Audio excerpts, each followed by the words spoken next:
Welcome to the Poetry Box Live. I'm Sean Evaninger Sanders, and I'm thrilled that you could join us for a little poetry on this beautiful fall day.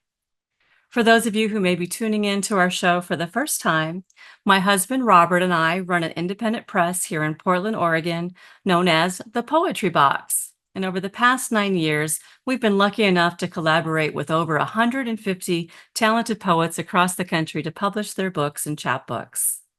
We started hosting the Poetry Box Live 4 years ago during the pandemic to help our poets reach a broader audience. It's been an absolute joy to bring people together from across the globe to share in the love of poetry. And we've got another great show for you today featuring 3 amazing poets. We have Ginny Lowe Connors joining us from Connecticut, Fred Zerm, who will be sharing poems with us from Maryland, and Lois Levinson, who'll be reading to us from Colorado. So let's get started with our first featured poet. Ginny Lowe Connors is the author of White Sail at Midnight, her forthcoming book of poems filled with gratitude, sorrow, healing, and wonder. Ginny is the author of 5 previous poetry collections. Her awards include the Sunken Garden Poetry Prize, Atlanta Review's Grand Prize, and the Founders Award sponsored by the National Federation of State Poetry Societies. She was named Poet of the Year by New England Association of Teachers of English, and in 2018, she was named the winner of Passager's annual poetry contest. She holds an MFA in poetry from the Vermont College of Fine Arts. Ginny is also the owner-publisher at Grayson Books, where she has edited a number of poetry anthologies. She is a board member of the Connecticut Poetry Society and co-editor of the Connecticut River Review. Please welcome Ginny Lowe Connors. Thank you, Sean. Thank you, the Poetry Box. I'm sure this is going to be an interesting reading with 3 interesting poets. I will start my reading with a poem that comes early on in the book called Stone Harvest. And it is inspired by the many stone walls you see in New England. And they are full of history. So this is a longer than average poem. It has 6 parts. Stone Harvest 1. Fields return to forest. Years ago, the farmers left, but stone walls remember them. Miles of walls in disrepair. What a crop of stones those farmers had. I doubt they found beauty in them, just more hard labor. But I admire the tumbled walls meandering in autumn sun and shadow. History's here among a clutter of leaves, curling vines, and fallen logs. Islands of pale lichen bloom on the stone's rough surfaces, and green moss invites my touch. 2. New England potatoes, they call them, Satan's seeds, the harvest of stones heaved up by frost, by roots, by burrowing critters each year in fields once cleared. Another endless chore to toss them to the edges of fields or piles of rocks on a stone sled that the oxen pull. Heaps of stones turned into boundary walls, packed together with uprooted stumps and wooden rails, built and rebuilt with increasing care. Men laid stones 1 on 2 or 2 on 1 like brickwork, capped with flat field stones. Sheep high, bull strong, hog tight. 3. The rocks are flecked with mica, mineral streaked, with rivulets dark or light. They keep company with bindweed, bits of wood, seeds and leaves. Rest amid ferns and pokeweed. A few are blackened, stained perhaps by campfires centuries ago, when bands of people roamed these woods, but had no need for walls. Unplowed, the topsoil then was so thick with humus, most stones stayed buried, secrets in the soil. 4. When I rest my palms against a rock, I feel the heat it's holding. But these stones hold memory of glaciers. huge ice sheets that scraped the earth and carved out slabs of bedrock. The ice retreated slowly, dropping stones along the way. 5. Storm-tossed trees have fallen on the walls. Roots and vines nudge them apart.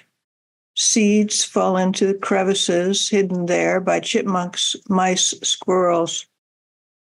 Young trees take root and grow between the rocks, squeezing them apart. The new must push against the old, plot of every history. 6. I touch a mossy stone tumbled near the dirt road where I'm walking.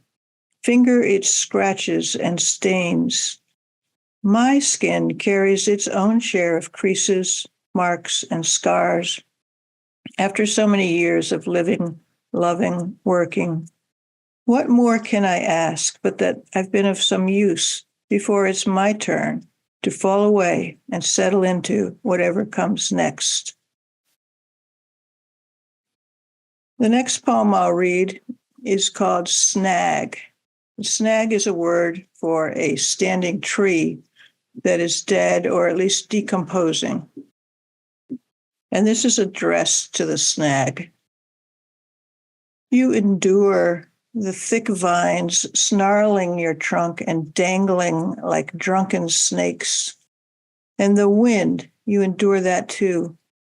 And the jagged breakage where your largest branch snapped off. The rough armor of your bark is mottled, grooved, burled.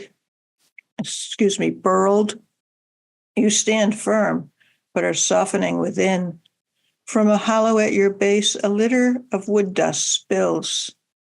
The moon has rested in your branches. You are familiar with the thin light of stars, the soft woof of an owl's wings. Now beetles and ants inhabit you. Woodpeckers arrive to feast on them, and you allow it. In a cavity 10 feet up, you shelter a nest. Within the earth, your roots reach out toward others. Everything, everyone is connected. It appears you're slowly unmaking yourself, but that's not right, really. You're finding yourself in others, as one must do. Okay, I'm going to switch themes a little bit and go to one of the many poems that was inspired by my decades of teaching experience. And the title is Rodrigo Fails to Meet the Learning Objective. When you're writing lesson plans, a very important part is to include the learning objective, and then you should be able to show how well the students mastered it. But Rodrigo didn't meet this one. Numbers wheel across the whiteboard, swerve of swallows arcing suddenly over the bridge into the evening sky. He remembers that sky from last night settling over the city in its startling hues of indigo and gold. Without even trying, he memorized the birds, their geometry of appear and disappear, feathered unison in the fading light. But right now, Rodrigo doesn't have the answer, the integer, the positive number, the solution, the refrain. All he has is the feeling. The chairs have nothing to do with living, yet here he sits. That figures are meant to be moving, and that dance, although it's not for boys like him, would be a better way to answer. He knows this in all the muscles of his body, in all the colors of his mind, but how to say it? Rodrigo squirms in his seat, concentrates on a wasp knocking itself against the window. The lights become a slippery plane, hard, indecipherable, but still the wasp keeps climbing and buzzing, feeling its way along, looking for a way out. Next poem I'll read is called Remembering Anastasia. Sometimes when you're writing about big situations, such as the war in Ukraine, for instance, the best way to do it is to focus on a particular detail or individual rather than to try to take it all in. So this focuses on an individual called Anastasia Yelenskaya, who was from the Ukraine. When the sky refused to stay whole, when it burst into flames, a migraine of bombs and missiles 3 days in a row, they urged her to evacuate. She ran her fingers through thick brown hair, insisted, "I want to help." You, though, you feel helpless and distant, and there's dinner to make. She said, "We are not afraid," as black boots commanded the streets, ordinary streets, neighborhood streets, where a cat sat in the window of a brick home, half the roof blown away. "It's past time to get out," she was told. "But the children," she said, 40 children left without food at the daycare center. They clapped when she arrived with bread and cucumbers, pierogi, diapers, blankets, even a canister of milk, a carton of cookies. If you have children, aren't they well fed? Maybe they're grown. Perhaps you have a daughter, 20 years old, 25, blooming with health and confidence like Anastasia. "Now it's really time to go," they told her, and she admitted she was tired. "They blew up the bridge, the one I walked on yesterday. We'll have to find another way." What's to be done with one so stubborn? Maybe you've said that about your own child when she was 3 and refused to wear anything but her rubber boots and tattered tutu day after day. Anastasia's clothes were dusty, but her smile was hard to resist. "We've run out of food for the dogs at the shelter," someone told her. 3 days they've gone without. For years, a feisty little dog, one ear up, the other undecided, trotted at her heels, curled up near her at night. So she scoured the city, found a way to get boxes of kibble to the shelter. The dogs were fed, and then, well, you know the rest. This is a war poem. The next poem is called Talisman for Spiritual Protection. And it's dedicated to my brother Derek, who never reads poetry. It wasn't the fish that mattered, catching them, I mean. It was the gentle rocking of the boat.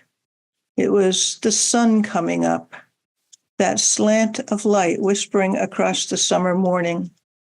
It was the mist lifting slowly from the water. My brother carving chunks of cantaloupe offering me bites from the tip of his knife. It was the presence of my grandfather, large and genial, someone so solid I knew nothing could harm us. It was the low, laughing warble of loons and the way they'd dive, disappear, surface long minutes later in some unexpected place. There is no paradise beyond this world. Even so, someone has decided to launch more bombs, and someone else has agreed to it. Suffering and grief are guaranteed. I know that now. And yet, how fortunate are those like me who carry within them some little piece of heaven, the sweet summer morning that returns again from the deep, a reminder, unlost, of the way the world can be. Title of the collection is White Sail at Midnight, and that's the title of one of the poems. It's probably not the best poem in the collection, but I like the way certain poems focus on things that are kind of at the edges, sort of here, sort of there, sort of in between. So this is White Sail at Midnight. Sometimes when I close my eyes, I see a white sail furling and unfurling. No edges, just a tangle of light moving beyond the known. And I believe then, maybe it's not true, but I feel then that you're still here. A tremble of daring in hard rain. The sudden flare of your spirit comes back to me, even as the sea scratches itself frantic and the fog opens up to take you in again. The last poem I'll read was inspired by a Jackson Pollock painting called Convergence. You know the style of Jackson Pollock, pretty chaotic, but something unifies it. This poem is called On the Infinitude of the Universe. Millions of suns, their flares, storms, gases streaming out, orbits and swerves, explosions, streaks of comets, their long tails of dust. And then the pull of black holes, more terrifying than any addiction. I'm a microspeck in this combustible, ever-expanding wowness. And the music of the galaxies, I swear I heard it one night after fireflies extinguished their lights. Oh, it rocks me, all of it. Colors hurtling within and beyond. The way they spark, flash, and disappear. In some small way, I'm part of it, this unfathomable wildness. I want to reach out, take in the dark matter and the light traveling through beyond my perception. But when I try to grasp the infinitude of the universe, it's chaos until I go deep, deep, deeper into the great silence. Thank you, everybody. Thank you, Jenny. This entire collection is just filled with such rich imagery, and from the snag tree to a struggling student to the war in Ukraine to those lonely swooping loons into the chaos of the universe. I really enjoy the breadth of this whole collection. And I have to say, I actually really love the title poem. It's just 11 lines long, but I feel like it packs so much deep emotion in that little short poem. That's one of my favorites in the whole collection. So thank you so much for sharing these gorgeous poems with us today, Jenny. And I also want to remind everybody, since Jenny's is a forthcoming book, it's available to pre-order just for a few more days until Tuesday the 15th. And you can do that on the poetrybox.com. We've got it on pre-orders at a discount. So if you want to be one of the first ones to receive that book, make sure you order one. Next up, we have Fred Zurm, sorry, author of Rescue Dogs, which was a finalist in our annual chapbook contest last year. Earning a BA and MA in English from Michigan State and an MFA from the Playwrights Workshop at the University of Iowa, Fred Zurm spent nearly 40 years teaching English and drama at an interdependent boys' school in Maryland. Since his retirement, he has continued to direct plays at community theaters, but is also focused on writing poetry and has become deeply involved with the Writers' Center at the Chautauqua Institution. His work has been published in many literary journals and anthologies, including the Cafe Review, Still Crazy, Greek Fire, The Poeming Pigeon, Objects in the Rearview Mirror, and Cahoodaloodling, which garnered him a Pushcart Prize nomination. It's my pleasure to welcome Fred Zurm. Thank you, Sean. Thank you very much. First of all, Jenny, you're a tough act to follow. Very impressive imagery. I was tempted after hearing your first poem to paraphrase Robert Frost and say, something there is that does love a wall. Very well done. I'm going to be reading about 10 poems from my book,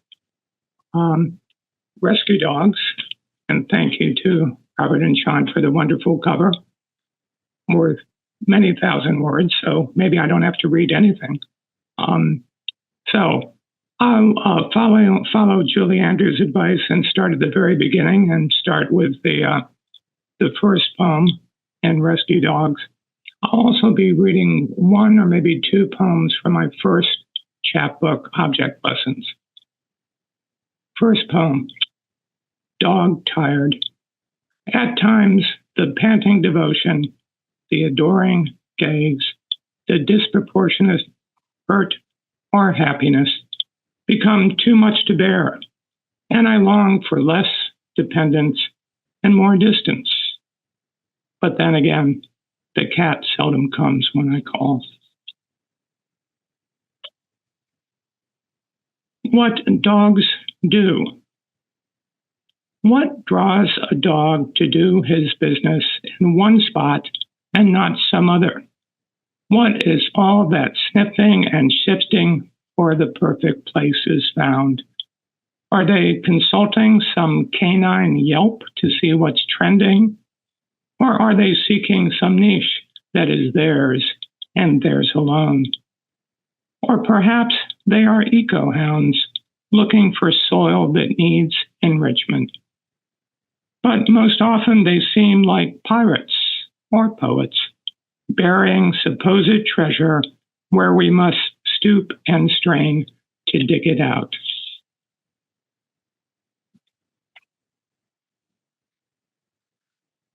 A parting gift. I'm not sure. I'm not getting my own image, so I'm not sure. The big-eared dog and the cover is Dory.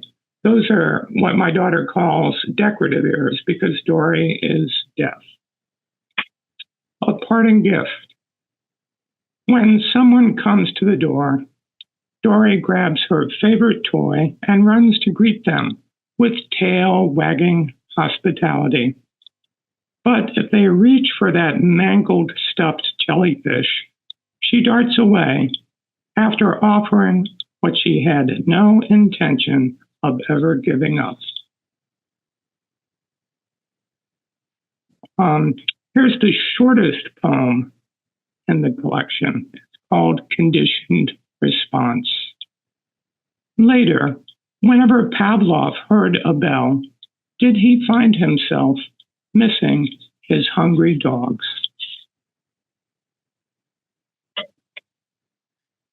I will try to get through this one. It's about the dog Trey, who was a three-legged dog, who unfortunately passed away in January. Trey, the tripod. 1. Higher mathematics. Trey does not realize 3 is less than 4, or perhaps dogs just count things differently. 2. Momentum. The faster he goes, the less he limps. 3. Emotion. The happier he is, the higher he hops. 4.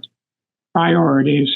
Trey is always eager to please, except when there is something good to smell, there or there or there. 5. Downward dog. On hot summer mornings, a dive and a roll in the dew-soaked grass is next to nirvana. 6. Advanced linguistics. Trey seldom barks, but yawns and yaps canine monologues that put Farfel to shame. 7. Friendship. Whenever I sit on sofa or stair, and Trey stands by me, he rests his stump on my knee, and I look into his eyes whenever the world seems cold. I don't know how many of you are old enough to remember Farfel, the Nestle dog who would intone chocolate at the end, but that was that reference. 2 dogs walking, and actually this was about Trey, the tripod, and Dory, the deaf dog. Dory is much younger than Trey or was. 2 dogs walking.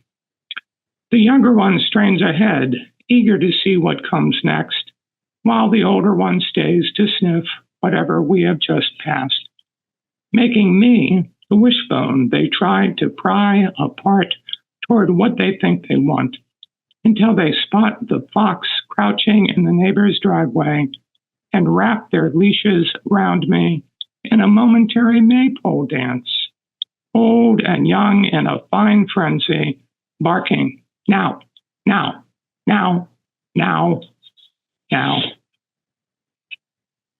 I'd like to read one poem from Object Lessons. Object Lessons is a collection of poems about ordinary objects in everyday events. I'm going to read you a poem about, well, I don't know if you're like me, I'm always misplacing the umbrella that I carry around if I don't need it when I exit wherever I was. I gave this a fancy Latin title that means apology for forgetting, but in Latin, apologia pro oblivio, to the latest of my lost umbrellas. Foul weather friend, forgive my forgetting you every time it turns fair, leaving you at some cineplex or under a fast food chair. What is so expandable should not be so expendable, but what is easily carried is also easily left behind. Abandoned, but just a second thought. If I find you where I think I left you, I pledge to keep you close, though we both be worn around the edges, slow to open and prone to sudden collapse. Since you have been compact for me, this is my compact with you. When the sun shines, you can be my parasol, and I, your anchor against the wind. Back to dogs and the title poem. There's a title, and then there's a quote from Billy Collins that inspired the poem, and then the poem itself. Rescue dogs. I tell my poetry workshop students, if you're stuck in a poem, just have a dog come in. Billy Collins. I picture a climbing party of novice poets, trapped on a narrow, wind-battered ledge, tied together at the waist by an overextended metaphor.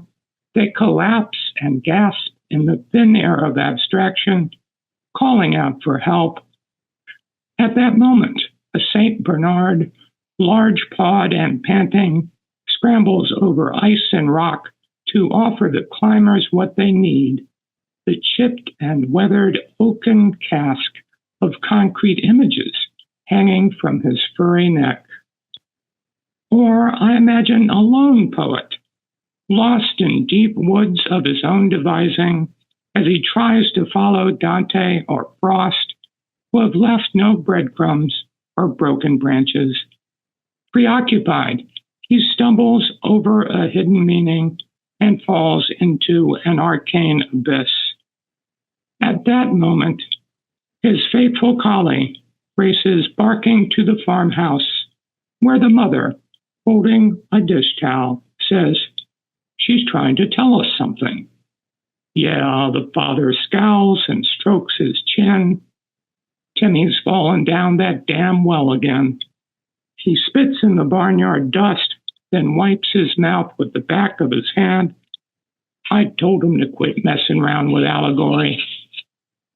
At this moment, my dog Snuff, the shepherd hound refugee from death row, looks up at me with the hurt but hopeful eyes of the once abandoned. I rise from my desk. Her tail thumps the floor as I scratch her head and then offer her the tethered freedom of the leash. She is once again delighted.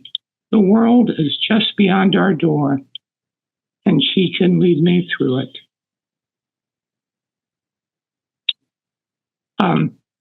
Just to refer to Billy Collins one more time, he once said that the subtext of all poetry is, we're dying, we're dying, we're dying. And I would add that poetry is our attempt to keep some things alive that's in the process. So my final few poems have to do with mortality. The first one takes its title from something Hamlet says about there being an undiscovered country from whose bourne no traveler returns, in other words, death. So this is called Undiscovered Country. One by one, my dogs have run ahead as scouts to sniff out our mortality. They have shown me how to grow gray and stiff and deaf and doze all day. As pups, they took pride in giving me the sticks they scampered to retrieve, while I took joy in their returning. But once they stumbled into that deeper sleep, they could bring nothing back to keep me from the twitch and whimper of my own dreams, or the darkness of that final fetching. First walk without my dog. This was the first time I took a walk after the cover girl, Snuffles, passed. First walk without my dog. I follow in her footsteps where once she followed mine, or rather where we once walked together. Me intent on exercise, she on exploration. Too late, I realize all dogs are guide dogs, alerting us to what we might miss, all the unseen mysteries of place and time in a twig or leaf or clump of grass that tell us where we are and who's been here before. At the end, she refused to eat what she could not process, just as I cannot digest her death and deny it still. Checking her water dish, leaving her leash hanging by the front door, and looking for her to come to me, even now, as I call. My senses are not as keen as hers, though her absence has sharpened them some. I paused to sniff the breeze. She knew so much better than I, and try to read the world as she did. Alive, alive, alive. And finally, I just like to read one more poem from Object Lessons, very short poem. Leaving the lights on. I know it's not frugal or planet friendly, but it makes me feel I've been here and might return. Thank you very much.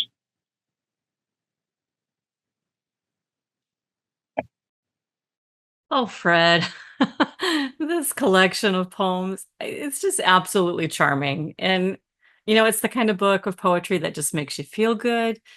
Even at times it's breaking your heart. And I think you've really embodied the true essence of how meaningful and rewarding it can be to have a dog in your life, and how much we can learn from about ourselves, about each other through our furry companions. So thank you so much for sharing these just delightful poems with us today. It was a real treat. Our final featured poet is Lois Levinson, author of Field Notes from an Illusion, which is filled with poems that ask us to explore the diminishing and endangered through the lenses of reflection, misperception, imminent loss, and hope. Lois has had several careers as a middle school teacher of French and English, as an attorney practicing commercial litigation in Denver, and more recently, as a poet. While she pursued each profession with passion and commitment, she has found true delight in writing poetry. She's a graduate of the Poetry Book Project, a 2-year advanced program at Lighthouse Writers Workshop. For 9 years, she has been meeting with her poetry group, the Word Sisters, to study poetry and to workshop and rejoice in one another's poems and publication successes. She lives in a suburb of Denver with her husband, Mark, their adult son, Daniel, a golden doodle named Molly, and an African gray parrot who answers to Kiri. It's my pleasure to introduce Lois Levinson. Thank you, Sean. And Thank you for this beautiful book that you and Robert put together. I couldn't be more pleased with the way it came out. So thank you. Poetry invites us to explore the elusive, the imaginative, the what if.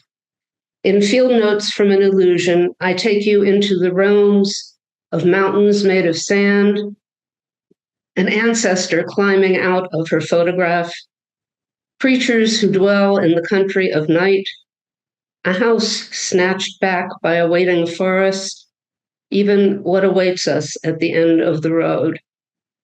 So I invite you to join me as we wander down this illusory path. Field Notes from an Illusion. There's a barn owl perched high in a tattered cottonwood near the lake, a stately white bird with a heart-shaped face and enormous dark eyes, still as a marble statue.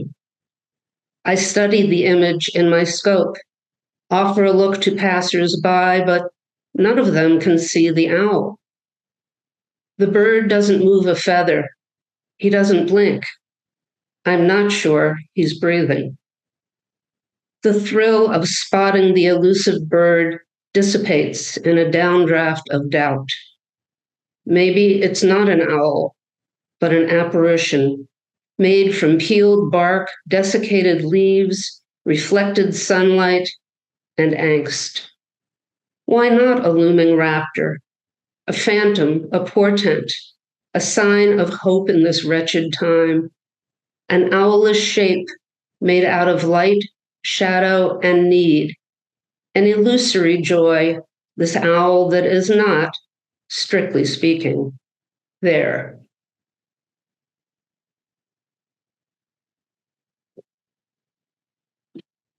In the country of night, migrating birds cross the disk of the full moon, silhouettes flitting on a white screen like moths caught in a searchlight beam. But a moon's worth is only a fragment of sky, the visible just an inkling of all that moves in darkness. Coyote, venerable dignitary of the country of night, swaggers past me on patrol. A family of mule deer, antlers moon-silvered, browses on dried grasses, the old buck keeping an eye on the interloper. A great horned owl looms high in the scaffolding of a dead cottonwood, scrutinizing all. What I know is of little use here. Furless and featherless, I've forgotten the nocturnal language of shadows, the song of bare branches as they fracture the moon.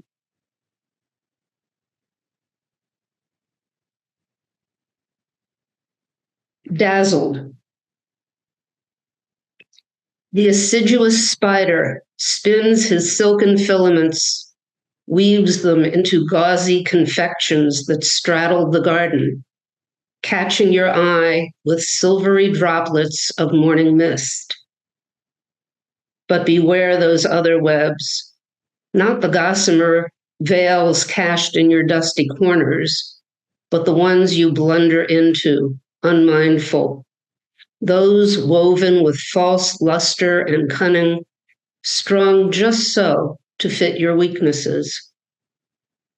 Virtuoso of deception, this arachnid in disguise dazzles you with the brilliance of its lair. You cannot resist the allure. Guileless as a new moth, you flutter right in, only to be immobilized, held captive by those mucilaginous strands you mistook for jewels.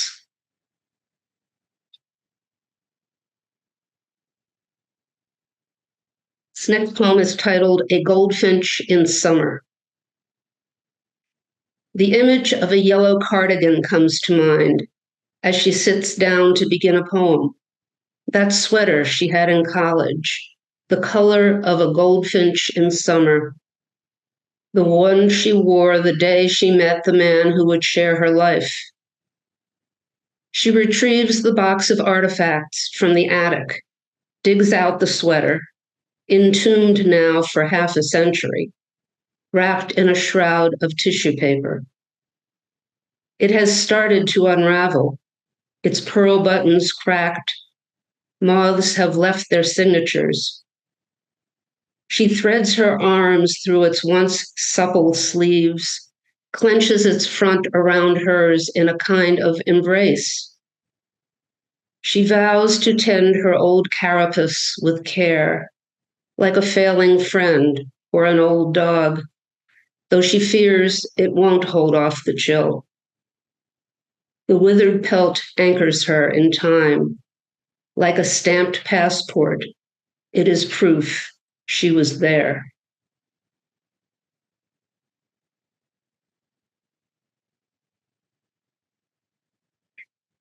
This next poem is titled Photograph of the Great Sand Dunes, 1974. Mountains made of sand, wind, and time rise from the valley floor. In the photo, a lone figure treks up the curved ridge of a dune. Footprints visible in the sediment, soon to be swept by wind. I was that solitary climber, making my way up the slope, sand in my shoes, grit in my mouth. Improbable mountain alive beneath my feet, urging me upward. Here I thought even a novice hiker could reach the summit.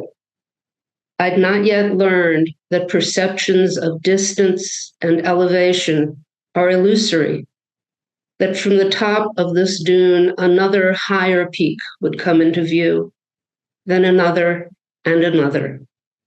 And so I climbed, footsteps sliding in the loose strata, one step higher, half step back.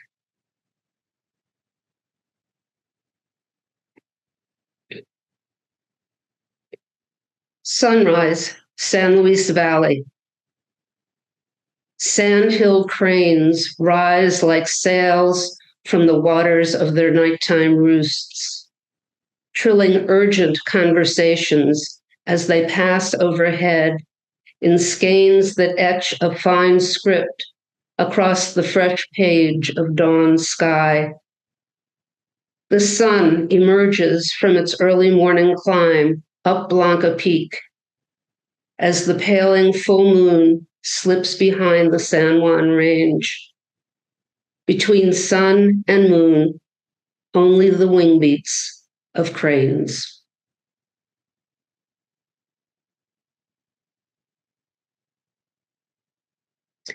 Coyote. Well-fed and swaggering like a senator, you stroll down my street on a Sunday afternoon, your fur coat sumptuous in the sunlight.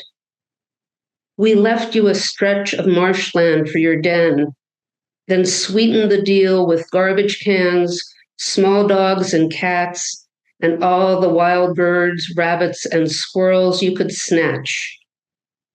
Fairy tale wolf, you leapt at the offer and moved in to gorge on suburban bounty. A single siren in the distance sets off a shrill chorus of howls and yips from the wetlands.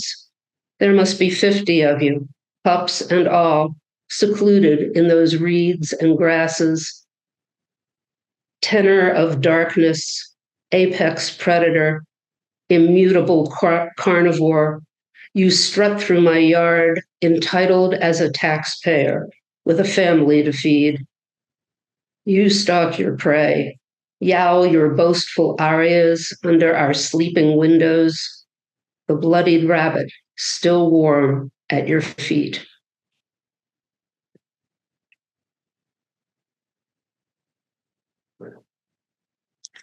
This next poem is entitled, My Great-Grandmother Explains a Few Things.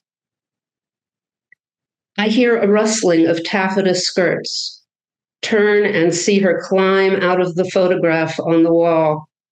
Not an easy maneuver in a long bustled dress. Rising to full size, She stares at me and stretches. Having grown stiff in the century or more, she's been confined under glass and two-dimensional. I've been trying to figure out who you are, she says, in full German accent, and why you have our picture hanging on your wall. That photograph. Max dragged me into the photo studio right there on Broadway, insisted we have our portrait made to send back to the old country. I refused at first. Leave it to Max to get a bright idea and squander our money on it. We were not long off the boat, living in a cold water walk-up, and I was expecting. But the photographer had a bin of fancy clothes and jewelry, and he dressed us up like we were Mr. and Mrs. Astor. Posed Max at an antique desk, and me holding, of all things, a fan. Did you think that was how we lived? Max was a tailor. In those days, he was lucky to get piecework.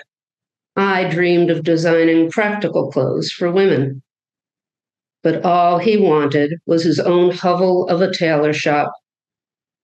Look at Levi Strauss, I'd tell him. Did he spend his life stitching gabardine? Look at Adam Gimbel. Then the children came, 7 of them, and Max had his little shop. We hung that portrait each time we moved. We let the kids think we'd once lived like kings.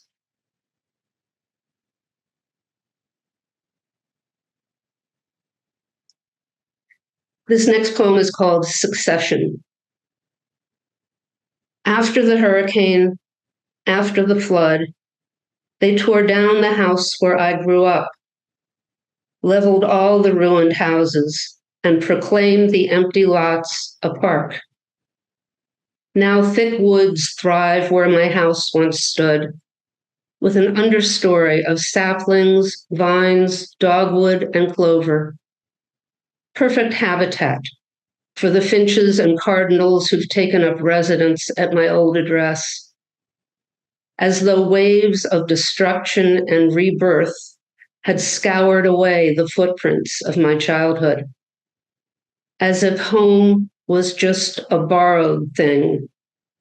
The forest biding its time, waiting to take it back.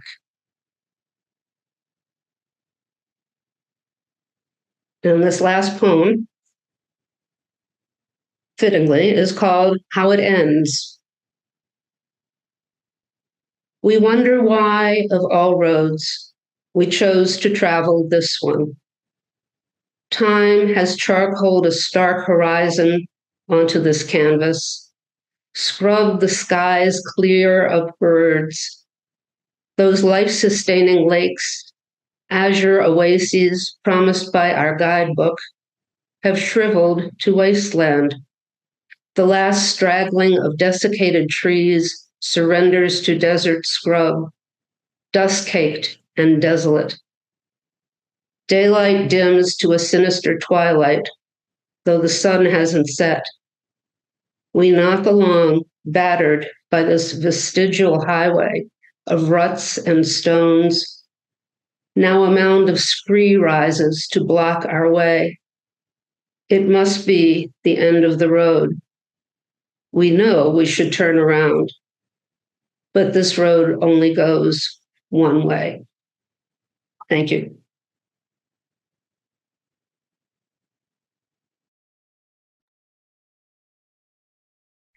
Lois, that was wonderful. You know, if I had to describe your book with just one word, I think it would be interconnectedness. Your book really brings us beautifully into the natural world, but you really do a wonderful job of weaving in the very human stories as well. And not only do I find this a very relatable and relevant collection, but also the kind I like to return to again and again. So thank you for writing it and for sharing your poems with us today. Thank you, Sean. Let's have a giant round of applause for all of our readers today. I want to thank our three talented poets, Ginny Lowe Connors, Fred Zerm, and Lois Levinson. And thank you, our audience, for supporting our authors and joining us for another edition of the Poetry Box Live. Our next show will be Saturday, November 9th, celebrating the launch of our 14th and final issue of The Poeming Pigeon. We'll be featuring about 20 poets and also have lots of artwork to show from the anthology. So I hope you will join us for what will be a very special show and our last one for 2024. To keep up to date on upcoming shows, new releases, and submission opportunities, please subscribe to our newsletter by going to thepoetrybox.com, where you'll find a sign-up form at the bottom of each webpage. Thanks again for joining us today. I hope you have a fantastic rest of your weekend. I'm going to go watch some football. Go Ducks!